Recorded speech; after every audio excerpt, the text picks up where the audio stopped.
On March 21, 1960, a crowd of peaceful protesters gathered outside the Sharpeville police station in South Africa.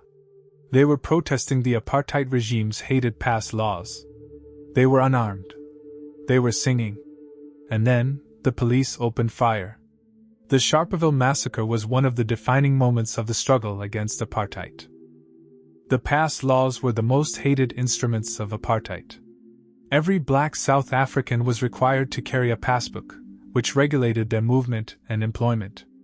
The past laws were a form of control, a way to enforce the system of racial segregation. The protesters were not violent. They were peaceful.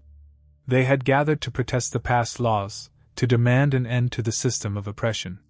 They were singing and chanting, and they were waiting for the police to respond. The police opened fire without warning. They fired for 2 minutes. The crowd panicked and fled, but there was nowhere to go. 69 people were killed, and 180 were wounded. The dead included women and children. The aftermath was horrific. The bodies lay in the street. The survivors were traumatized. The community was shattered. Sharpeville became a symbol of the brutality of apartheid. The Sharpeville Massacre shocked the world. It was covered by newspapers around the globe. The United Nations condemned the massacre.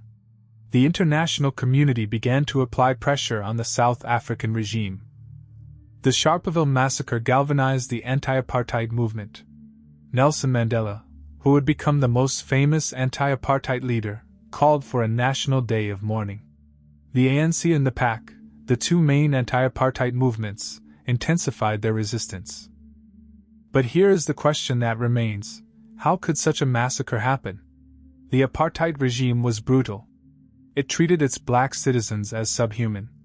The Sharpeville Massacre was a crime against humanity. But it was also a turning point. It marked the beginning of the end for apartheid.